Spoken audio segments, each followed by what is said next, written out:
You feel like you've wasted the last 2 years of your life, don't you? Like everyone else is ahead and you are stuck in neutral. Here's what you need to understand about God's timing. All right, brother. So there is a problem with how we are wired to think about time. You're raised on a clock, ticking, linear, from A to B. But that's Greek philosophy, not the Bible. The Hebrews understood time as kairos, not chronos. When God says he'll make up for lost time, he's not breaking physics. He's operating in the realm he never left. Yeah, man, it can be tricky whenever you have to deal with something you've been taught your whole life. Remember, God looks at time like as a whole. He doesn't look at it like we do, because all we know is a beginning and an end. And then also where you live, like your culture, could be a fast-paced culture. Like right now, I live in Tennessee. We're a bit slower when it comes to doing things around here. But up north in like New York, for example, man, it is so fast-paced and crazy. So time is definitely going to be viewed different there. But you're going to be amazed in what you can kind of see and notice in the slow seasons of your life. So don't take them for granted. And on number 2, Joseph's timeline proves it. So 17 years old, he was thrown into a pit, sold as cargo, falsely accused, forgotten in prison for 2 years, and then one morning, one interpretation, and he is basically ruling Egypt. And that is not a comeback. That is what happens when God compresses 13 years into a single day. The question isn't, can God do it? The question is whether you'll survive the waiting period, aka the dry season of your life. And bro, on this one, it kind of, it's a personal thing, but all of us have known somebody. And I've heard a phrase like this: we have been through a storm, we are currently going through a storm, or we're going to go through a storm. And obviously, like, the storms are just phases of life. Like just me walking up those steps, I could have tripped, I could have busted my face, maybe broken my collarbone. That would have been horrible, but it definitely would have been something I learned from, and it really would have slowed me down, because I'm a very active bro. But it's important to know that these weird seasons and things like that, you're not the only one going through it. That's why it is so important that you take advice from those who have. Now they need to be healthy. They need to have a good track record to where you can actually see the results of their life, and that they have made improvements. And, seek a mentor. That can really help. I have mentored many, just over the years, and it is so wild. Just the basic things that I take for granted that somebody else doesn't know, but they need to be held accountable on it. One can be waking up at a certain time. The other can be going to bed at a certain time, because everybody's body is different and our minds are affected differently that way. Because time needs, for you to get the most out of your time, you need to just feel good, and we all need an accurate amount of sleep every night.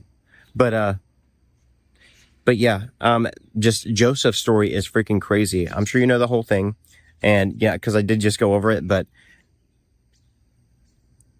just write down some things that you might have overcome in your life that you didn't think that you could, because you're so much power in your testimony and in your story that we tend to overlook this stuff because we've already been through it, and maybe it was years ago.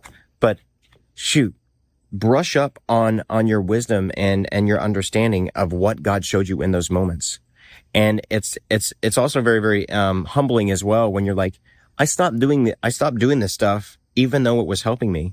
Because that's happened to me many, many times in life. I overcame all this stuff through all these difficult trials and these seasons, but I started getting lazy again with my habits, and to be honest, and I just didn't get a lot done because of that. And then I was in these slumps, and I couldn't understand why, but it's because I got comfortable. So push yourself. That's something really helpful.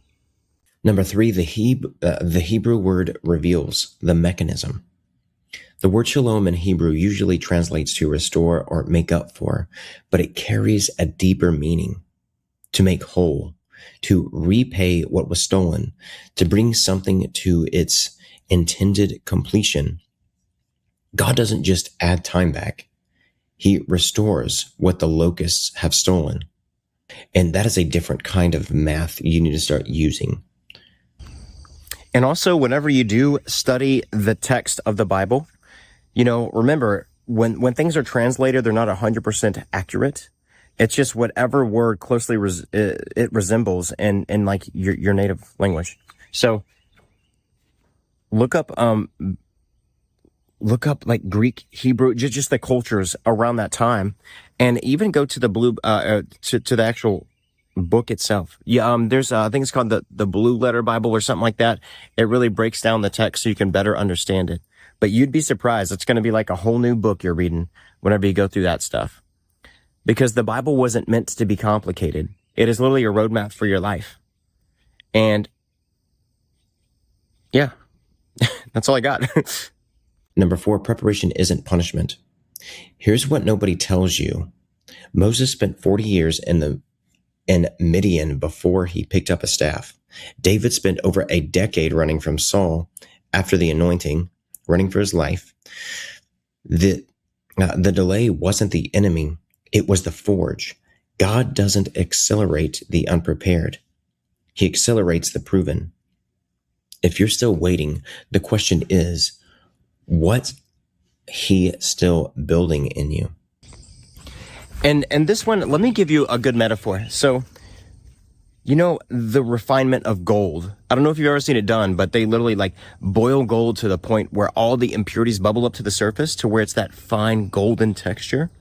And that's like the seasons of our lives. Whatever we're going through could have been the crap, like these horrible decisions that we might have made years and years ago, and we're just now paying for them. So just know that, like, if you spent years either treating your body like crap or doing crappy things to people, like, then you're going to have unhealthy results for yourself. And then also, you're probably going to have, people are going to say a lot of crappy things about you because you've done wrong to them.